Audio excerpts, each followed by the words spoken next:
Cultural value based parenting ये एक भारी भरकम शब्द है। Parents, mother and father working professionals होते हैं तो वो क्वालिटी टाइम स्पेंड नहीं कर सकते। जब आपको पता चले कि बच्चे ऐसा सीखना शुरू कर रहे हैं तब आपका रवैया कैसा होना चाहिए? कि आजकल बच्चे का स्क्रीन टाइम बहुत ज़्यादा बढ़ चुका है, तो आप उनको सोशल गैदरिंग्स में ले जा सकते हैं या फिर ऐसी कोई मूवीज़ है उनको दिखा सकते हैं एनकरेजिंग, जो स्पेशली मैं करती हूँ प्रैक्टिकली। वो भी कुछ ऐसी चीजें सीख लेते हैं जो उनको इस उम्र में नहीं सीखनी चाहिए। और आजकल की मूवीज़ भी होती है जो रॉन्ग एग्जाम्पल्स क्रिएट करती है, तो उसकी वजह से बच्चों को बहुत सारी गलत एग्जाम्पल्स उनको लाइफ में मिलते हैं और वो उसी चीज़ को समझने लगते हैं कि यही सही है। प्यार भी करना है लेकिन साथ में डिसिप्लिन भी उनमें मेंटेन रहे, ये भी देखना है। हमको जो डिसिप्लिन उनमें डालना है वो शायद कहीं पे हम उस मामले में कच्चे पड़ते हैं। सबसे पहले हमको कम्युनिकेशन उनके साथ बहुत इफेक्टिवली करना चाहिए ताकि उनको ये ना लगे कि हम उनको अपोज कर रहे हैं।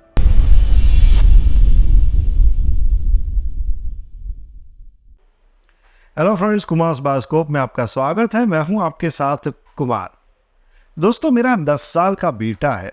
वो मेरी कोई भी बात नहीं मानता। उसकी मम्मी थोड़ी सी स्ट्रिक्ट है तो उसकी बात मानता है, लेकिन कभी कभी उसके साथ भी उसका झगड़ा हो जाता है। स्कूल में टीचर स्ट्रिक्ट है तो वो वहाँ पे शांत रहता है, लेकिन जैसे वो घर पे आता है तो अपना फ्रस्ट्रेशन निकलता है। घर पे दादा दादी ने इतना सर पर चढ़ा रखा है कि वो अब उनको भी नहीं सुनता है। बाहर दोस्तों से मिलता है, सोशल मीडिया पे टाइम स्पेंड करता है, तो वो कुछ ऐसी चीजें सीख रहा है जो शायद मेरे घर की परंपरा या संस्कारों को अनुकूल नहीं है। मुझे लगता है बहुत सारे पेरेंट्स के ये सवाल होंगे और ऐसी कई सारी तकलीफों का वो भी सामना कर रहे होंगे। दोस्तों, आज का जो हमारा पॉडकास्ट है वो गुड पेरेंटिंग के ऊपर है, लेकिन इसमें आज हम ये जानेंगे कि सचमुच पेरेंट्स जो है उनको किस तरीके से बच्चों के साथ डील करना चाहिए। सब्जेक्ट बहुत बड़ा है, बहुत सारे मुद्दे हो सकते हैं, लेकिन हमने काफ़ी अच्छे मुद्दे कवर करने की कोशिश की है। दोस्तों, आप हमारे चैनल को सब्सक्राइब कीजिए और अंत तक इस वीडियो को देखिएगा और अंत में कमेंट बॉक्स या में ईमेल करके ज़रूर बताइएगा कि आपको हमारा पॉडकास्ट कैसा लगा। तो आज हमारे जो गेस्ट है वो है भूमिका पाठक जी, जो कि एक सोशल वर्कर है, और आज हम उनसे जानेंगे कि गुड पेरेंटिंग क्या है। भूमिका जी, हमारे कार्यक्रम में आपका बहुत बहुत थैंक यू सो मच। सबसे पहले तो आप ये बताइए कि एक कल्चरल वैल्यू बेस्ड पेरेंटिंग ये एक भारी भरकम शब्द है, ये क्या है? तो कल्चरल वैल्यू बेस्ड पेरेंटिंग वो होता है जब हम अर्ली एज से ही बच्चों को हमारी वैल्यूज़ बताए ताकि वो बड़े होके उनका एक एथिकल फ्रेमवर्क क्रिएट हो सके और उनकी एक स्ट्रॉन्ग आइडेंटिटी क्रिएट होगी ताकि वो बड़े होके सारे कल्चर्स को रिस्पेक्ट करे और उनको पता हो कि उनकी मोरल वैल्यूज़ क्या है। तो आजकल हम देखते हैं कि बच्चे सोशल मीडिया पे बहुत सा टाइम स्पेंड करते हैं। उनके जो फ्रेंड्स होते हैं वो भी कुछ ऐसी चीज़ें सीख लेते हैं जो उनको इस उम्र में नहीं सीखनी चाहिए, और उनसे हमारे बच्चे भी सीखते हैं। तो एक दूसरे के साथ उनका जो कम्युनिकेशन होता है उनसे वो कुछ ऐसी चीज़ें सीख लेते हैं जो शायद हमारे घर में हमको वो राज नहीं आती है। तो जब आपको पता चले कि बच्चे ऐसा सीखना शुरू कर रहे हैं तब आपका रवैया कैसा होना चाहिए? सबसे पहले हमको कम्युनिकेशन उनके साथ बहुत इफेक्टिवली करना चाहिए ताकि उनको ये ना लगे कि हम उनको अपोज कर रहे हैं। तो जब भी वो हमको लगता है, ऑफ कोर्स अभी मोस्टली दोनों parents, mother and father working professionals होते हैं तो वो क्वालिटी टाइम स्पेंड नहीं कर सकते और ट्यूशन्स में जाते हैं, स्कूल्स में बहुत सारी ऐसी अलग अलग लोगों से मिलके कॉन्फ्लिक्ट क्रिएट होता है। तब हम हमारी वैल्यूज़ उनको एक्सप्लेन कर सकते हैं एग्जाम्पल के साथ। मोस्टली बच्चे जो होते हैं वो पेरेंट्स को इमिटेट करते हैं, तो आई वुड से कि लीड बाय एग्जाम्पल्स। आप ऐसे एग्जाम्पल्स उनको दीजिए, खुद ऐसे एक्सपेरिमेंट्स करिए और बच्चों को एक्सप्लेन करिए कि क्या सही है क्या गलत है, और इंस्टेंटली अगर उसी टाइम पे आप बच्चों को समझाएंगे तो शायद वो उस बात को ना समझे, बट आफ्टर फ्यू डेज या थोड़े टाइम के बाद जब उनका मन शांत होता है तब हम उनको एग्जाम्पल्स के साथ बता सकते हैं कि क्या चीज़ सही होती है क्या गलत होती है, तो शायद वो उनके दिमाग में उतर सकता है और वो अच्छे से उस बात को समझ सकते हैं। दूसरी बात ये है कि बहुत सारे पेरेंट्स भी होते हैं जो फैमिली में कहीं बॉडी शेमिंग होता है या फिर किसी को ह्यूमिलिएट करते हैं, तो बच्चे वो बात सीखते हैं। पर अगर पेरेंट्स ही इस चीज़ का ध्यान रखेंगे तो बच्चे भी वही चीज़ें सीखेंगे जो उन्हें फैमिली में देखी है। तो अगर उनकी कोई फ्रेंड्स या ऐसा कुछ करेंगे तो भी वो उनको भी टोकेंगे उस टाइम पे कि ये सही नहीं है, ये गलत है। भूमिका जी, क्वालिटी टाइम की आपने बात की, क्वालिटी टाइम के अलावा और कौन कौन सी चीज़ चैलेंजिंग होती है खास करके पेरेंट्स के लिए कि वो बच्चों के साथ उनका जो कम्युनिकेशन है वो ठीक तरीके से बैठ नहीं पाता है? क्वालिटी टाइम के अलावा ये चीज़ है कि आजकल बच्चे का स्क्रीन टाइम बहुत ज़्यादा बढ़ चुका है। तो बच्चे मोस्टली उनके पास सोशल मीडिया का एक्सपोजर बहुत है और वो उन लोगों से इन्फ्लुएंस होते हैं जो भी यूट्यूब चैनल को सब्सक्राइब किया होता है वहाँ पे जो भी, और आजकल की मूवीज़ भी होती है जो रॉन्ग एग्जाम्पल्स क्रिएट करती है। तो उसकी वजह से बच्चों को बहुत सारी गलत एग्जाम्पल्स उनको लाइफ में मिलते हैं और वो उसी चीज़ को समझने लगते हैं कि यही सही है। तो यही मोस्ट इम्पॉर्टेंट चीज़ है कि इस चीज़ को हम स्क्रीन टाइम रिड्यूस करके हम उनको समझा सकते हैं कि आप इतना ही टाइम इसमें स्पेंड करिए, बाकी का टाइम है जिसमें आप उनको आपकी वैल्यूज़ सिखाने में कर सकते हैं। अगर आपने ऐसा शेड्यूल किया है तो आप उनको सोशल गैदरिंग्स में ले जा सकते हैं या फिर ऐसी कोई मूवीज़ है उनको दिखा सकते हैं इनकरेजिंग, जो स्पेशली मैं करती हूँ प्रैक्टिकली कि I have list of movies कि मुझे इस बच्चे को दिखानी ही है। और मैं प्रैक्टिकली मैंने देखा है कि उससे बहुत फ़र्क पड़ता है। वो उन चीज़ों को रिस्पेक्ट करना स्टार्ट करते हैं। बहुत सारी इनकरेजिंग मूवी होती है जिसमें बच्चों के पास कुछ भी नहीं होता है और वो कहाँ से कहाँ तक पहुँचते हैं, इसलिए उनको पता चलता है कि स्मॉल चीज़ों का भी अप्रिशिएशन होना चाहिए और उनको हार नहीं माननी चाहिए। ये लेके नहीं बैठना चाहिए कि मेरे पास इतनी ही चीज़ें या मेरी ये लिमिटेशंस है। मैम, आपने जो बोला कि प्रैक्टिकली कुछ ऐसा हमको स्केड्यूल जो है वो डिज़ाइन करना चाहिए कि उनको हम खास करके ऐसी मूवी दिखा सके। बात बिल्कुल सही है, बच्चों को मूवीज़ बहुत पसंद रहती है। हाँ। लेकिन वो कार्टून मूवीज़ या तो फिर एनिमेटेड मूवीज़ या उस तरफ थोड़े से उनका जो झुकाव है वो ज़्यादा होता है। तो मोटिवेशनल मूवी शायद उनको देखना पसंद ना हो, ऐसे मामले में क्या कर सकते? कार्टून में भी बहुत सारी मोटिवेशनल मूवीज़ है, अगर आप सर्च करेंगे तो आपको मिलेगा कि एनिमेशंस में भी बहुत सारी ऐसी मूवी है जिसमें मूवीज़ की लिस्ट है जो आप सर्च करने पे आपको पता चलेगा कि आपको ये मूवी आपको दिखानी है एज वाइज। उसमें ऐसा है कि जब बहुत छोटे बच्चे हैं तो ऑब्वियसली वो इस चीज़ को हाई थॉट प्रोसेस को एक्सप्लेन आप नहीं कर सकते कुछ हद तक, जैसे कि 7 से 8 तक के बच्चों की लिमिटेशंस होती है तो उनकी मूवीज़ अलग होती है। पर जो एडोलेसेंट्स होते हैं, 10 साल से बड़े बच्चे होते हैं, 10 से 15 साल तक के बच्चों के लिए की मूवी की लिस्ट है जो आप उनको दिखा सकते हैं एज वाइज। तो वो उसमें एज वाइज अगर आप करेंगे तो वो अच्छे से एक्सप्लेन कर सकेंगी। और एनिमेशंस और कार्टून में भी बहुत सारी इंस्पिरेशनल मूवीज़ अवेलेबल है।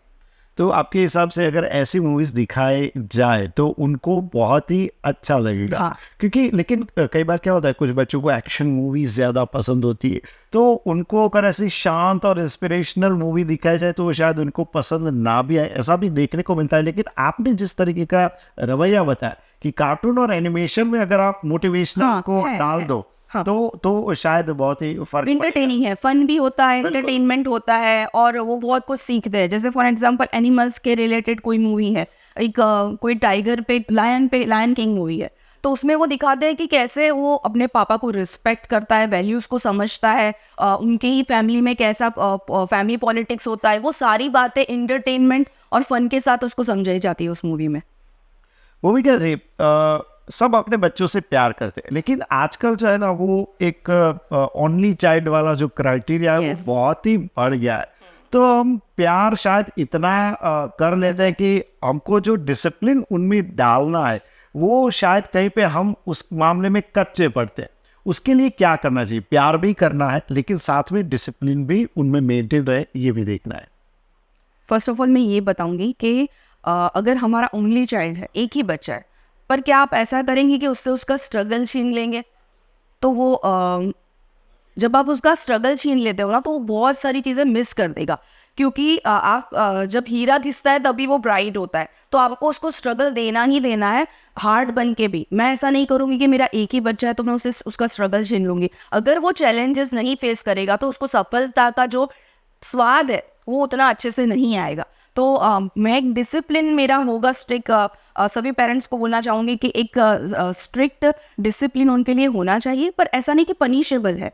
अगर वो उस डिसिप्लिन को फॉलो करते, एक स्ट्रॉन्ग बाउंड्री क्रिएट करना चाहिए कि ये आपका बाउंड्रीज है, ये आप इतनी चीज़ें कर सकते हैं और उसके लिमिट के बाहर आप नहीं कर सकते। जैसे कि स्क्रीन टाइम मैनेज कर लिया, स्टडी टाइम आपने स्केड्यूल कर दिया, ये सब करने से उनको एक डिसिप्लिन अंडरस्टैंड करेंगे। और उसके साथ उनको अगर वो कुछ अच्छी चीज़ें करते हैं, उनका गुड बिहेवियर होता है, तो आप उनको उसके लिए अप्रिशिएशन दे सकते हैं और उनको लव्ड फील होना चाहिए, उनके अफेक्शंस को समझना भी चाहिए और अप्रिशिएट भी करना चाहिए और उन्हें एक बाउंड्री भी क्रिएट करनी चाहिए।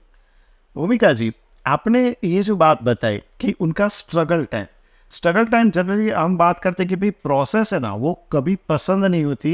एंड प्रोडक्ट जो होती है, जो उसका यील्ड होता है, जो उसका परिणाम होता है, वो सबको बहुत ही पसंद होता है। तो इफेक्टिव कम्युनिकेशन बच्चों के साथ कैसा होना चाहिए कि वो इस बात को समझे कि भाई अभी स्ट्रगल लग रहा है, लेकिन इसके बाद जो उसका परिणाम आएगा, जो उसका फल मिलेगा, वो बहुत मीठा होगा।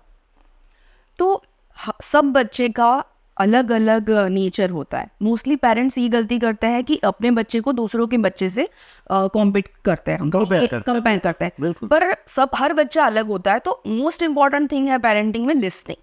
हमारा लिसनिंग इतना स्ट्रांग होना चाहिए कि हम ऑब्जर्व करते रहना चाहिए कि उसकी पैटर्न्स क्या है, वो कैसे अंडरस्टैंड करता है। Second thing is openness. वो जो भी बोलते हैं हम ओपन माइंडेड से हमको सुनना है, ना कि हमारे थॉट प्रोसेस से उसको कॉन्फ्लिक्ट करना है। उनकी थॉट प्रोसेस अलग है, वो किस तरह से समझते हैं उसको अंडरस्टैंड करके उस टाइम पे हमको करना है।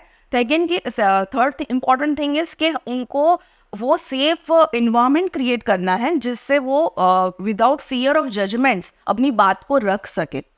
और उसी के साथ उनकी जो इमोशंस है उसको वैल्यू करना है। ऐसा नहीं कि भाई आप तो हमेशा रोते रहते हो, इतनी छोटी छोटी चीज़ों के लिए रोते रहते हो, नहीं, उनके इमोशंस को भी वैलिडेट करना है और इफेक्टिवली कम्युनिकेट करना है उनके साथ, ताकि उनको लगे कि मेरी बात मेरे पेरेंट्स सुन रहे हैं।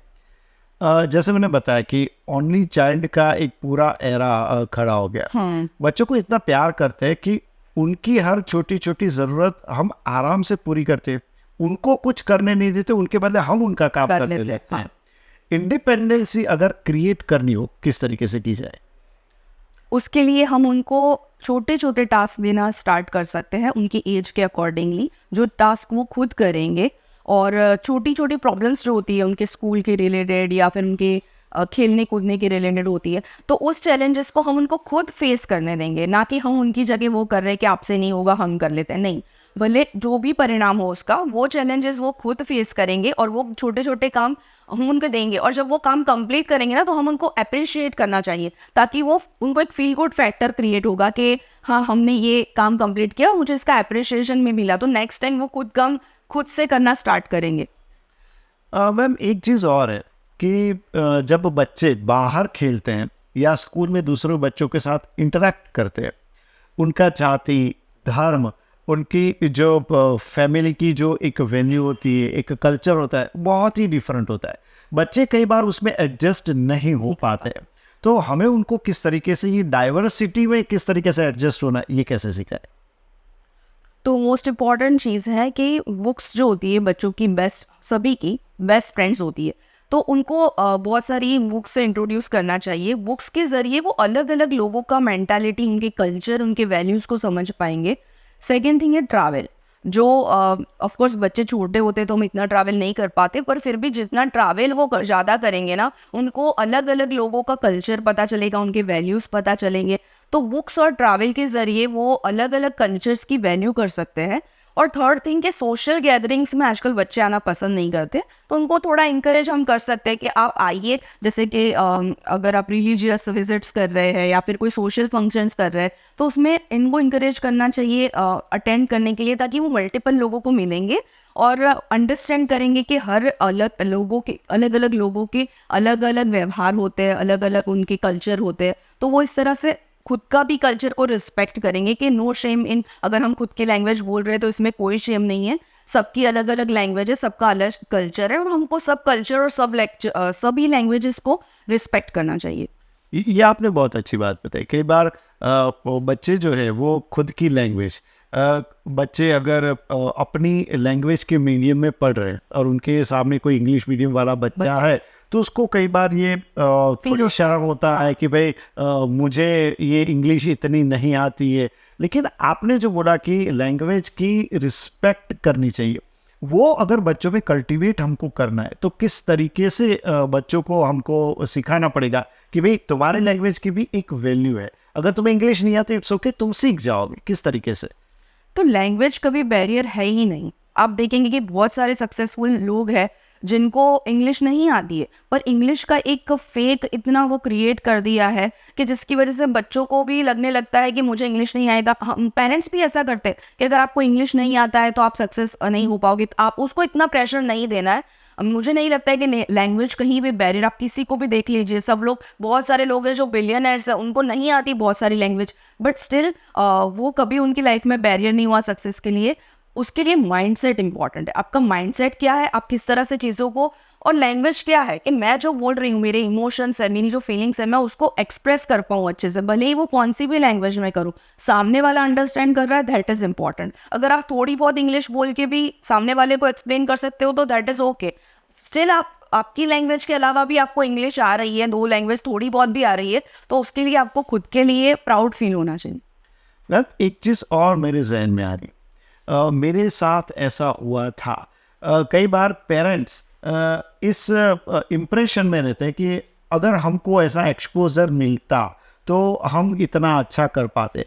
अपना जो फ्रस्ट्रेशन है वो बच्चों पे थोड़ा थोपने की कोशिश करते हैं, भले हमारे शायद हमारे जो पेरेंट्स हैं उन्होंने छूट नहीं दी थी, हम तुमको ये छूट देते, तुमको ये करना पड़ेगा। कई बार बच्चे इसमें कंफर्टेबल नहीं होते। वो बहुत ऑब्वियस चीज़ है सर कि हमको होता ही है कि मुझे, अगर आपके जितना, ये ऐसा कोई भी पेरेंट्स नहीं होगा जिनने ये नहीं बोला होगा कि मेरे पास ये होता ना तो मैं ये करता। वो मैं नहीं मानती है चीज़ को। अगर जिसको करना होता है वो कुछ भी करके कर लेता है, जिसको नहीं, हमारे पास बहुत सारे एग्जांपल्स हैं जिनके पास, आप देख लीजिए इंडस्ट्री में जो भी बड़े बड़े इंडस्ट्रियलिस्ट हैं उन्हें कितना स्ट्रगल किया है। तो मैं ये बात तो पहले खुद ही नहीं मानती हूँ कि अगर ये होता तो मैं ये करती। जिसको जो करना होता है वो कर लेते हैं।